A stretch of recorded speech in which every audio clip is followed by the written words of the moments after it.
ജീവിതത്തിൽ ഒരുപാട് ഭാഗ്യം കടാക്ഷിച്ച ഒരാളാണ് ഞാൻ. ആദ്യമായിട്ട് കുറച്ചു കാലം നാടൻ പണിയും പിന്നെ പള്ളിയിലെ മൊയിലേരൊക്കെ ആയിരിക്കുന്ന സമയത്തായിരുന്നു കല്യാണം നടന്നത്. 19 വയസ്സ്. ആ സമയത്ത് തന്നെ എൻ്റെ ഭാര്യയെ കിട്ടിയത് തന്നെ ഞാനൊരു ഭാഗ്യമായി കണ്ടിരുന്നു. കാരണം എൻ്റെ എല്ലാ കുറവുകളും കണ്ടറിഞ്ഞ് അന്നത്തെ എൻ്റെ ജാഹിലിയ കാലഘട്ടം എന്ന് ഞാൻ പറയും, എൻ്റെ വീട്ടുകാരും എൻ്റെ നാട്ടുകാരൊക്കെ പറയുന്ന കാലത്ത് എന്നോടൊപ്പം ജീവിക്കാൻ സന്മനസ് കാണിച്ച എൻ്റെ ഭാര്യ എൻ്റെ ഭാഗ്യമെന്ന് ഞാൻ വിശ്വസിച്ചു. ആദ്യം എനിക്ക് കിട്ടിയ ഭാഗ്യം അതാണെന്ന് ഞാൻ വിശ്വസിച്ചു. പിന്നീട് തുടർന്ന് കുറച്ച് കാലത്തിന് ശേഷം സാധാ ജോലിയൊക്കെ എടുക്കുന്ന സമയത്ത് പന്തലിൻ്റെ മുകളിലൊക്കെ ഇരുന്ന് പാടിയിരുന്ന ഒരു പാട്ട് കേട്ട് എന്നെ പാട്ട് എഴുതിപ്പിച്ച് പിന്നീടൊരു പാടാനുള്ള ചാൻസ് തന്നപ്പോഴും ഞാൻ പറഞ്ഞു ഞാനൊരു ഭാഗ്യമുള്ള ആളാണ്. ഇപ്പോൾ എൻ്റെ ഭാഗ്യം തെളിഞ്ഞത് ഇന്ന് ജിദ്ദയിൽ ഇപ്പോൾ ഞാൻ എത്തിയപ്പോൾ ഒരു വലിയ ഒരു കൂട്ടായ്മയുടെ ഒരു മെമ്പർഷിപ്പ് വിതരണത്തിനുള്ള ഭാഗ്യം എനിക്ക് കിട്ടി. സർവശക്തനായ അല്ലാഹുവിന്റെ സ്തുതി. അതും വലിയൊരു വ്യക്തിക്ക് തന്നെ അർഹനാണോ ഞാൻ എന്നറിയില്ല. 10 വർഷം കൊണ്ട് ഒരുപാട് നല്ല ജീവകാരുണ്യ പ്രവർത്തനങ്ങൾ കൊണ്ട് മുന്നേറിക്കൊണ്ടിരിക്കുന്ന ഇശ്വൽ കലാവേദിക്ക് എല്ലാവിധ നന്മകളും ഭാവങ്ങളും നേരുന്നു.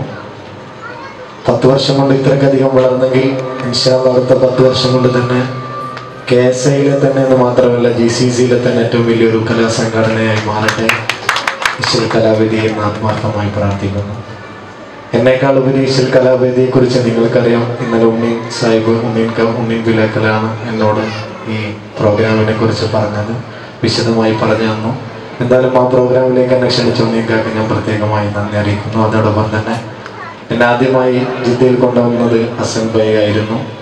അദ്ദേഹത്തോടും എനിക്ക് ഒരുപാട് കടപ്പാടുണ്ട്. പിന്നെ കുറച്ചു കാലം എനിക്ക് ഈ GCCയിൽ മൊത്തം പറയുകയാണെങ്കിൽ എനിക്ക് കൂടുതൽ അടുപ്പവും ബന്ധങ്ങളൊക്കെ ഉള്ളത് ജിദ്ദയിലെ കുറേ ആളുകളാണ്. ഞാൻ കുറച്ചു കാലം സുഖമില്ലാതെ കിടന്ന സമയത്തും എനിക്ക് വേണ്ടി പ്രാർത്ഥിച്ച എന്നെ സമാധാനിപ്പിച്ച ഒരുപാട് ആളുകളുണ്ട്. അവരോടൊക്കെ തന്നെ തീർത്താ നന്ദി രേഖപ്പെടുന്നു. അതോടൊപ്പം തന്നെ ഇപ്രാവശ്യം എന്നെ കൊണ്ടുവന്ന എൻ്റെ പ്രിയ സുഹൃത്ത് ജുനൈദ്, അവരോടും ഞാൻ നന്ദി അറിയിക്കണം. എൻ്റെ എല്ലാ മറ്റു സുഹൃത്തുക്കളോടും ഒരുപാട് നല്ല കലാകാരന്മാരുടെയും കലാകാരികളും ഇശ്വൽ കലാവേദിയിലുണ്ടെന്നറിയാം.